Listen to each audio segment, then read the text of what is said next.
লক্ষ্মী ঘট। দেখো এটা ভেঙে কি পাওয়া যায়।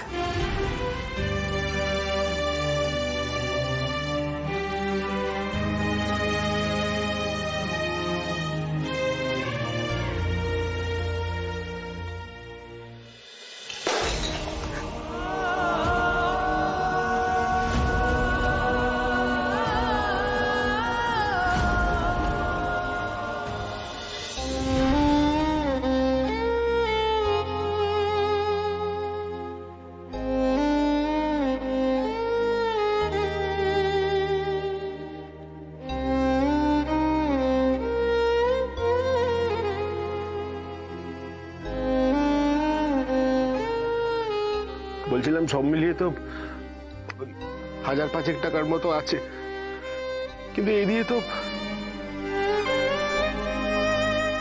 ঠিক আছে মেজদা, এখন যা পাওয়া গেছে সেটা নিয়েই যাও। বাকি যদি লাগে তাহলে আমরা জোগাড় করে নেব। হ্যাঁ ঠিকই বলেছ। তাছাড়া বড় বৌদি, দাদা তো গেছে ওই পেপার গোলগুলো নিয়ে। হোপফুলি কিছু একটা সুরাহা হয়ে যাবে। বলো চেষ্টা করবো, আমার বৌমা ভালো হয়ে যাবে তো।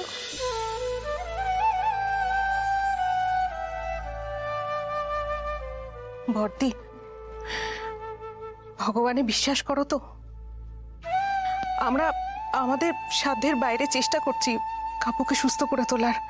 তারপরে তো উপরওয়ালা আছে, দেখবে উনি তোমায় নিরাশ করবেন না।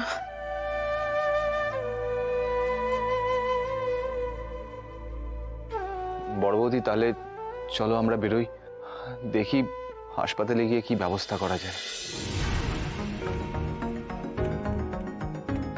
ইঞ্জেকশনটা তো যে করেই হোক বোম্বাকে দিতেই হবে। হ্যাঁ চলো, বলছি যে বড় বৌদি চলো। আপনারা কবে টাকাটা দেবেন সেটা পরিষ্কারভাবে বলুন। উকিল বাবু, উকিল বাবু, কি হয়েছে বলুন। এক মিনিট এখনো পর্যন্ত হাসপাতালে 1 টাকাও বিল মেটানো হয়নি। সেদিকে আপনাদের কোনো খেয়াল আছে? বিল বাড়তে বাড়তে তো আকাশ ছোঁয়া হয়েছে। দেখুন, আমি ক্লিয়ারলি বলে যাচ্ছি, আজকের মধ্যেই বিল মেটান, নয়তো। আপনারা আমাদের পরিস্থিতিটা একটু বোঝার চেষ্টা করুন। আমরা যে ইচ্ছে করে টাকা দিচ্ছি না সেরকম তো নয়। দেখুন স্যার, মানে আপনি হাসপাতালের নিয়ম যেটা সেটাই বলছেন, টাকাগুলো দেওয়ার কথা, কিন্তু আমাদের না এখন এই মুহূর্তে টাকা দেওয়ার সামর্থ্য নেই। আমি কি করবো বুঝতে পারছি না। আমাদের কয়েকটা দিন সময় দিন, আমি ঠিক ব্যবস্থা করে দেবো। কটা দিন করতে করতে বিলটা কগুণ হবে বুঝতে পারছেন? আর যদি এই হাসপাতাল এফোর্ড না করতে পারেন তাহলে শুধু এখানে কেন নিয়ে এসেছেন পেশেন্টকে? যেভাবে পারেন টাকা জোগাড় করে এসে পেশেন্টকে ছাড়িয়ে নিয়ে যান, এছাড়া কোনো উপায় নেই। আরে আপনারা কি বলছেনটা কি? এরকম একজন অসুস্থ মানুষকে চিকিৎসা না করে ছেড়ে দেবেন? আমি আবারও বলছি, আমরা প্রাইভেট হাসপাতাল চালাই, কোনো দাতব্য চিকিৎসালয় নয়। এখানে টাকা না দিলে চিকিৎসা হয় না। আমি আর কিছু দেখে থাকবো না। আমি বাড়ি যাবো।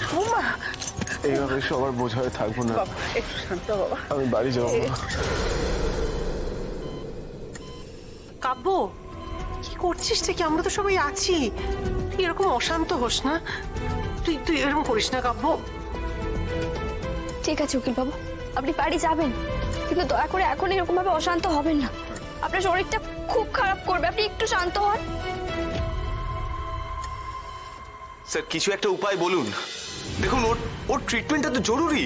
আমি এইটুকু আপনাদের উপকার করতে পারি, কিছুটা টাকা এখন দিন, 2 দিন পরে সময় নিয়ে বাকি টাকাটা দিয়ে দেবেন। তবে মিনিমাম 50,000 টাকা না পেলে আমরা ট্রিটমেন্ট চালিয়ে নিয়ে যেতে পারবো না। নার্স, সমস্ত স্যালাইন খুলে ফেলো। দাঁড়ান, এক পাও কেউ এগোবেন না। আর আপনি ডাক্তার হয়ে দাঁড়িয়ে দেখছেন? এসব খুলে ফেললে তো উকিল বাবু আরো অসুস্থ হয়ে পড়বে। নার্স, তোমাকে কি বললাম, খুলে ফেলো। এক পাও এগোবে না, উকিল বাবু চিকিৎসা বন্ধ হবে না, কেউ এগোবে না।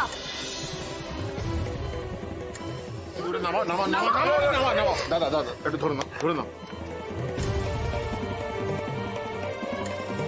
উকিল বাবু চিকিৎসা কোনোভাবেই বন্ধ হবে না। চিকিৎসা পাওয়া আমাদের সকলের অধিকার। বলছি আমরা টাকাটা দিয়ে দেব, আর তার জন্যে আপনারা একটা অসুস্থ মানুষের চিকিৎসা বন্ধ করে দেবেন? আপনারা ডাক্তার না খুনি? আমি আপনাদের 24 ঘন্টা সময় দিচ্ছি, তার মধ্যে পুরো টাকাটা আপনারা ক্লিয়ার করে দেবেন। এই চলো তো।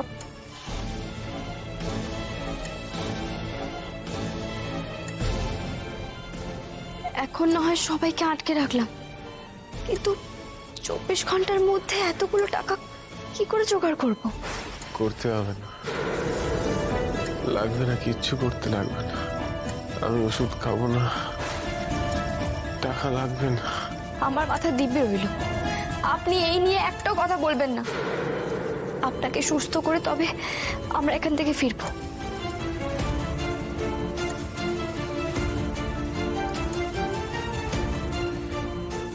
বাড়ির এতগুলো লোক রয়েছে, আমরা তো সবাই রয়েছি নাকি? সবাই মিলে চেষ্টা করলে আপনার এই চিকিৎসার খরচ ঠিক আমরা জোগাড় করতে পারবো। ঠিক বলেছিস তিথিমা। আরে উম্বা, তুই এটা নিয়ে এত ভাবিস না, আমরা সবাই আছি তো, সবাই মিলে কিছু একটা ব্যবস্থা করব।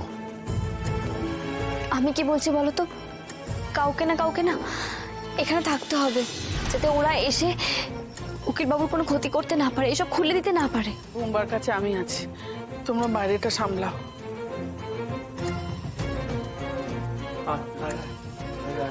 বুঝিস